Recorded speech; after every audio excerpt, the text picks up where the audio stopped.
बस तुम खुद को जिंदा रखना, ये बोलकर वो चल देती है किनारे की ओर। वो किनारा काफ़ी दूर है और ऐसे लगातार तैरते रहना हर किसी की बस की बात नहीं है।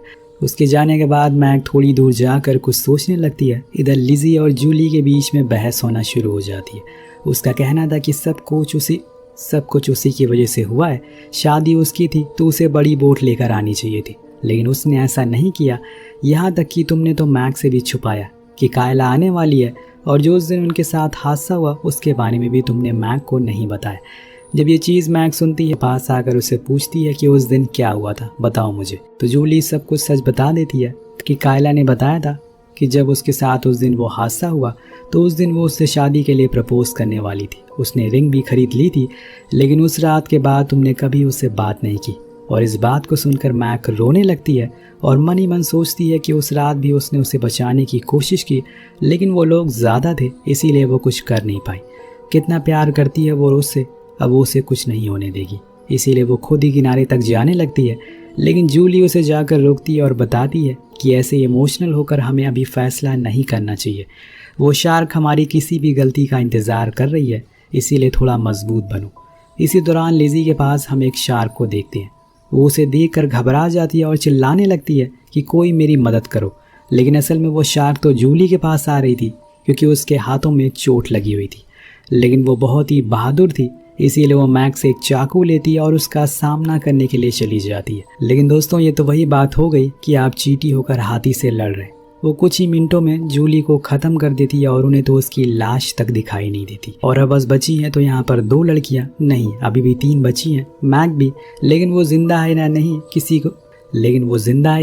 किसी को पता नहीं है। इधर दोनों ही बहुत उदास हो जाती हैं। इन्हें पता चल चुका था कि ये बस ज़्यादा देर जिंदा नहीं रहेंगी, क्योंकि कहीं से कोई मदद आने का आसार दिखाई नहीं दे रहा है। लिज़ी बताने लगती है कि कैसे उसने जॉन के साथ इतने सारे सपने देखे, लेकिन अब वो सभी सपने उसकी आंखों के सामने टूट रहे। सब कुछ बिखर सा गया है, अब कुछ नहीं बचा। लेकिन तभी इनके सामने से एक बोट गुजरती है। ये दोनों तेज तेज चिल्लाती हैं, लेकिन बोट के अंदर पार्टी चल रही थी, इसीलिए उन्हें कुछ सुनाई और दिखाई नहीं देता। इनकी आंखों के सामने से इनकी उम्मीद निकल जाती है, पर ये कुछ कर नहीं पाते। यहाँ इन्हें फंसे हुए 7 घंटे हो गए और तब से इन्होंने कुछ खाया नहीं है, बस खोया है अपने 2 दोस्तों को, और न जाने अभी कितनी मौत होना बाकी है। ऐसे किसी के इंतज़ार में इन्हें तैरते तैरते नींद आ जाती है, और जब इनकी आंख खुलती है तो ये देखती है कि अंधेरा हो चुका है। अब वापस मौसम भी ख़राब हो गया है, कुछ ही समय में बारिश भी होने वाली है, जो इनके लिए शायद अच्छी चीज़ बन सकती है, क्योंकि कुछ पीने का पानी तो मिल जाएगा। उस दौरान लिज़ी उसे बताती है कि तुम खुद के लिए नहीं बल्कि कायला के लिए तुम्हें ज़िंदा रहना। वो तुमसे बहुत प्यार करती है। जब तुम दोनों अलग हो गए थे तो वो हमेशा तुम्हारे बारे में ही बातें करती थी।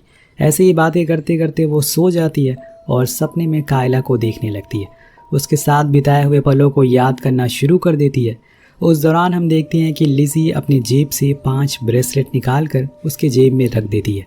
ये असल में उन 5 की दोस्ती की निशानी थी, जो कि अब वो उसे सौंप कर जा रही है, क्योंकि उसे यकीन हो गया कि अब वो ज़्यादा देर जिंदा नहीं रह सकती। दर्द भरी मौत से बेहतर है कि वो खुद की जान ले ले, इसीलिए वो लाइफ जैकेट मैग को पहना देती है और खुद पानी में चली जाती है। जब सुबह उसकी आंख खुलती है तो वो देखती है कि वहाँ पर लिज़ी नहीं है। वो उसे चारों ओर देखती है, लेकिन वो जा चुकी थी, जिस बात का दुख उसे बहुत होता है। अब उसे यकीन हो गया था कि सब की तरह वो भी मारी जाएगी, क्योंकि कोई उसे बचाने के लिए नहीं आ रहा है, उनकी मदद के लिए। और एक दिन तो ऐसे ही यहाँ पर गुजर चुके हैं, इसी तरह से फंसे हुए, इसीलिए वहीं लेट जाती है आंखें बंद करके। लेकिन फिर उसे कायला का ख्याल आता है। उसे किया हुआ वादा वो तोड़ नहीं सकती, इसीलिए वो हिम्मत बांधती है और इन हालातों से लड़ने का फैसला करती है। उसे अब उस किनारे तक पहुंचना है, चाहे कुछ भी हो जाए। इसीलिए वो स्विम करना शुरू कर देती है। अब अपने आखिरी शिकार के लिए वो शार्क फिर से वहाँ आ गई थी। उसके चारों ओर वो चक्कर काटना शुरू कर देती हैं। एक बारी तो ऐसा हो जाता है कि वो उसके मुंह के पास से होकर गुजरती हैं, लेकिन उसे खाती नहीं है। पर इसी चक्कर में उसके हाथ में चोट लग जाती है, जिसमें से खून बहना शुरू हो जाता है। इसीलिए मैग को एक आइडिया आता है। वो अपनी लाइफ जैकेट को उतार कर उस पर खून लगा देती है और पास देख रहे एक पत्थर पर जाकर बैठने का सोचती है। लेकिन सबसे पहले उसे उस शार्क का ध्यान भटकाना होगा। वो उस लाइफ जैकेट को दूर फेंक देती है, जिससे वो उसे खा जाती है, क्योंकि उस पर खून लगा हुआ था। और इसी का फ़ायदा उठाकर मैग जाकर उस पत्थर पर बैठ जाती है। लेकिन उसके हाथ से अब ज़्यादा खून बहता जा रहा था। वो खुद की शर्ट को उतार कर उस पर बांध लेती है और थोड़ा आराम करने का सोचती है। लेकिन उसका हाथ अभी भी पानी में ही था, जिस चक्कर में वहाँ एक दूसरी शार्क आ गई थी जो उसके हाथ को खाने ही वाली थी। लेकिन तभी वो उसे ऊपर कर लेती और उसे अंदाज़ा हो गया था कि वो ज़्यादा देर जिंदा नहीं बचेगी, क्योंकि हाई टाइड आने वाली है और ये पत्थर डूबने वाला है। तब उसे पानी में ही जाना होगा। वो शार्क भी उसके पास आती जा रही थी। उन्हें भी अच्छे से पता चल चुका था कि पत्थर अब डूबने वाला है, किसी भी समय वो नीचे आ जाएगी, और इसीलिए वो उसके चारों ओर घूमना शुरू कर देती है। ये मैक के लिए ऐसा समय था जहाँ उसे पता है कि उसके पास कुछ ही सेकंड बचे हुए बस जीने के लिए। लेकिन जब आपको बचाने के लिए ऊपर वाला खुद नीचे आ जाए तब कोई आपका कुछ बिगाड़ नहीं सकता। जी हाँ, जिस चीज़ की किसी को उम्मीद नहीं थी वहाँ वही होता है।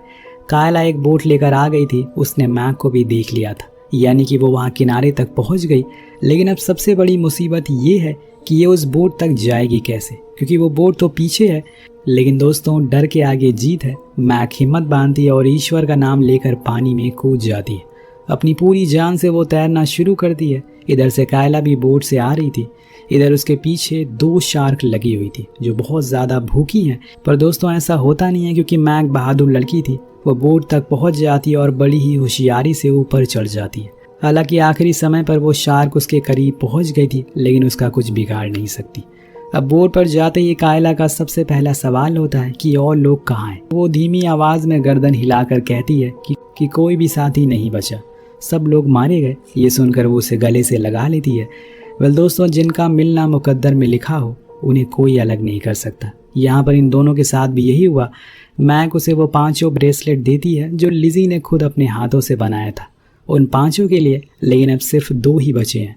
ये पल उनके लिए काफ़ी इमोशनल होता है और इसी दृश्य के साथ ये कहानी यहीं ख़त्म हो जाती है। वेल, आपको कहानी कैसे लगी नीचे कमेंट करके ज़रूर बताएगा। मिलते हैं अगली वीडियो में। Thank you so much watching. Peace out.